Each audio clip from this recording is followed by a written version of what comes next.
नमस्कार दोस्तों, बहुत बहुत स्वागत करती हूँ आपका अपने YouTube channel being poetic with Renu Dhingan में। दोस्तों, आज सुबह मैंने एक कविता डाली थी, पर वो किसी को समझ में नहीं आई। उसी की अभिव्यक्ति, उसी का वर्णन करने के लिए ये मुझे दूसरी वीडियो बनानी पड़ी। मेरे मित्रों के कमेंट्स आ रहे हैं कि आज कविता नहीं डाली। अच्छा जी, कोई बात नहीं, हम बता देते हैं कहाँ है कविता। कविता तो हमने डाल दी, वो बात अलग है, आपको मिली नहीं। दरअसल मैं साहित्य से जुड़ी हुई हूँ और मेरे साहित्य से जुड़े मित्र ये समझ सकते हैं कि मॉडर्न कविता हमें ढूंढनी पड़ती है, दिखाई नहीं देती। उसकी परछाइयाँ, उसके टुकड़े टुकड़े जोड़कर जब हम एक प्रतिमा बनाते हैं तो वो कविता कहलाती है। लेकिन फिर भी मैं आपको बता देती हूँ, अगर आपने मेरा वो वीडियो देखा है जिसमें मैंने हरियाली का जिक्र किया है, मैंने आपको प्रत्यक्ष रूप में कविता को दिखाया है, सुनाया नहीं। आज मैंने आपको कविता से मिलवाया। अब ये बदकिस्मती आपकी है कि अगर आप सामने से देखकर भी कविता को नहीं पहचान पाए। फिर इस बात को मैंने किस तरह से वर्णन करते हुए एक कविता और लिख डाली, जो कुछ इस तरह से है। दोस्तों, मिली क्या? सुबह होती है, शाम होती है। एक बड़े मशहूर शायर का ये कलाम है जिसके साथ मैंने अपनी कविता शुरू की है। सुबह होती है, शाम होती है, लम्हात इसी तरह बीत जाते हैं और रफ्ता रफ्ता यूं जिंदगी तमाम होती है। दोस्तों, हम ठहर कर नहीं देख पाते हैं। कविता, प्रेम, साहित्य हमारे चारों तरफ बिखरा पड़ा है। बस ज़रूरत है एक ठहराव की। वो ठहराव गायब है तो कविता गायब है। कभी किसी फूल तो कभी किसी डाली में कविता है। ध्यान से देखा है आपने कभी रुककर खिलते हुए फूलों को या लचकती डालियों को? कभी देखिएगा, कविता मिलेगी। पौधों को सींचते उस पसीने से तरबतर माली में कविता है।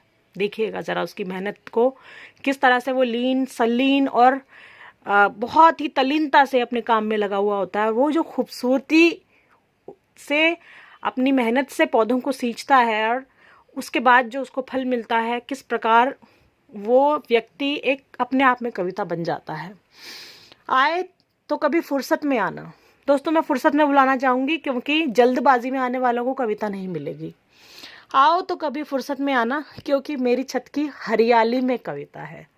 कैसे मैं बीज बोती हूँ, वो बीज कैसे बड़े होते हैं, वो जो एक सफ़र तय करती हूँ, उस सफ़र में कविता है।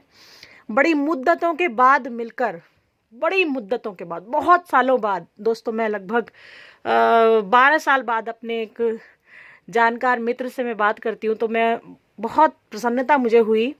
तो बड़ी मुद्दतों के बाद मिलकर दोस्त के मुंह से निकलती गाली में कविता है।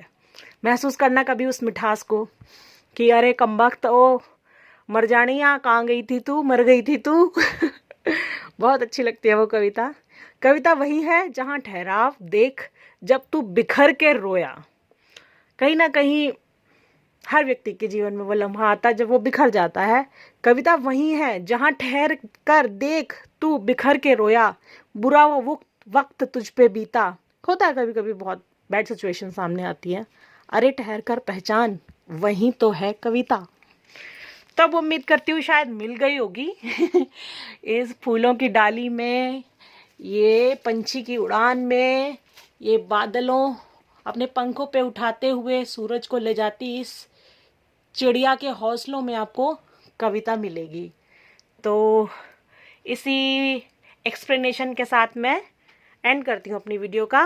Being poetic with Renu Dhingan. Thank you so much guys. Please like, share and subscribe my channel. Press the bell icon to take notifications of my new poetry. Thank you so much.